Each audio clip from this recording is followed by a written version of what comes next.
मित्रों, सच के सुर के आज के अंक में आपका हार्दिक अभिनंदनम, वंदनम, सुस्वागतम। मित्रों, मैं हूं राकेश कुमार मिश्र। आज हम आपके साथ अमेरिका के राष्ट्रपति ट्रंप की इस सूक्ति को चरितार्थ करते हुए विवेचना करना चाहता हूं कि जब नाश मनुज पर छाता है, पहले विवेक मर जाता है। ट्रंप के कृतित्वों को, ट्रंप के इन दिनों के कार्यकलापों को, खास तौर पर ऑपरेशन सिंदूर से आज तक अगर हम विहंगावलोकन करें तो हम पाएंगे ट्रंप विवेक शून्य हो गए हैं। ऑपरेशन सिंदूर के दौरान जब ट्रंप के द्वारा पालित पोषित पाक के परमाणु ठिकानों पर हमारी अचूक मिसाइलों ने बेधा तो ट्रंप पागल हो गए और उस पागलपन का शिकार ये हुए कि उन्होंने कह डाला कि हमने भारत और पाकिस्तान के बीच में ट्रेड डील को लेकर के समझौता करा दिया है, युद्ध को रोक दिया है। जबकि ऐसा नहीं था। पाकिस्तान स्वयं घुटने टेक दिया और जब घुटने टेक दिया तो जैसा कि हमारे भारतीय सभ्यता और संस्कृति की, सनातन संस्कृति की विशिष्टता है कि जब कोई शरणागत आता है हम उसको माफ़ कर देते हैं।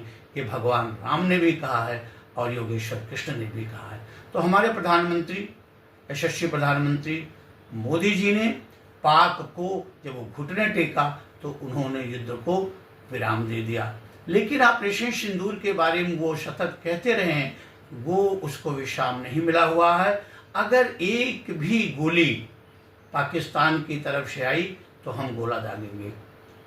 उसमें ट्रंप की इतनी जग हंसाई हुई, सारी दुनिया ने देखा, हिंदुस्तान ने देखा कि ट्रंप झूठ बोल रहे हैं, उनका कोई रोल नहीं है। इसके साथ साथ अभी एक चीज़ और सुस्पष्ट हो गई। उन्होंने कहा था कि हम ट्रेड डील की बात कर रहे हैं। आप देखिए, हमारे देश ने, हमारे प्रधानमंत्री जी ने अमेरिका के साथ जो ट्रेड डीलिंग की बात हो रही थी उसको भी उन्होंने विरामावस्था की ओर पहुंचा दिया है। और उनकी धमकी एक दूसरी आई कि अगर भारत रूस के साथ कच्चे तेल का आयात करता है और उसके साथ सैन्य सामग्रियों का समझौता करता है तो हम उस पर 25% टैरिफ और बढ़ा देंगे और उस पर पेनल्टी लगाएंगे।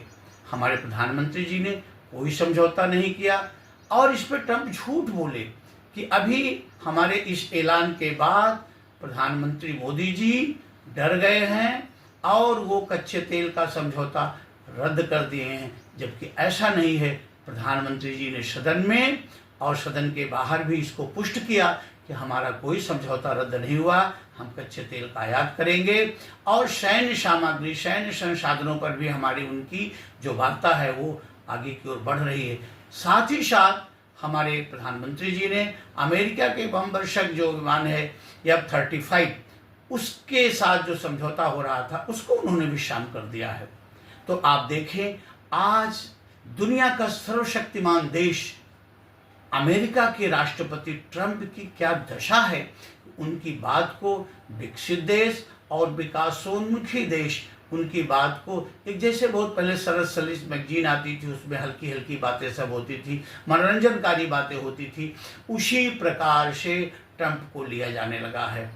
जो दुनिया का बादशाह कहा जाता हो, जिस पर दुनिया की नज़र होती है, जो दुनिया की विदेश नीति, जो दुनिया की अर्थनीति को संचालित करने के लिए सक्षम हो, आज उसकी ये दशा है।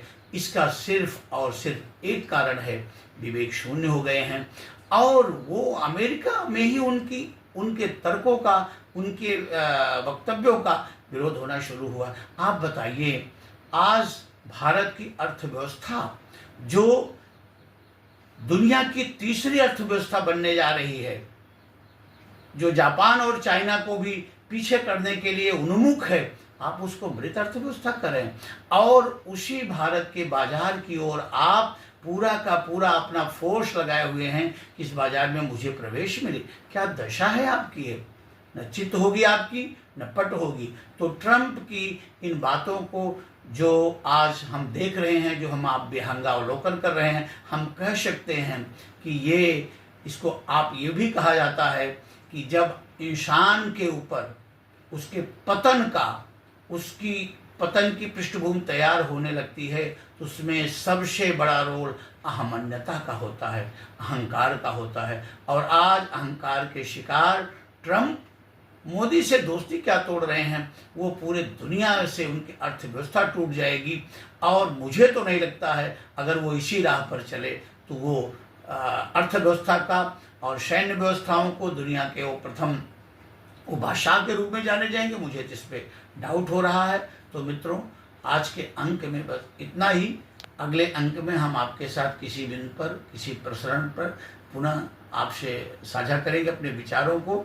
मित्रों, आपसे निवेदन है कि इसको सब्सक्राइब करें और अपने अनमोल विचारों से हमको अवगत कराते रहें। जय हिंद, जय भारत।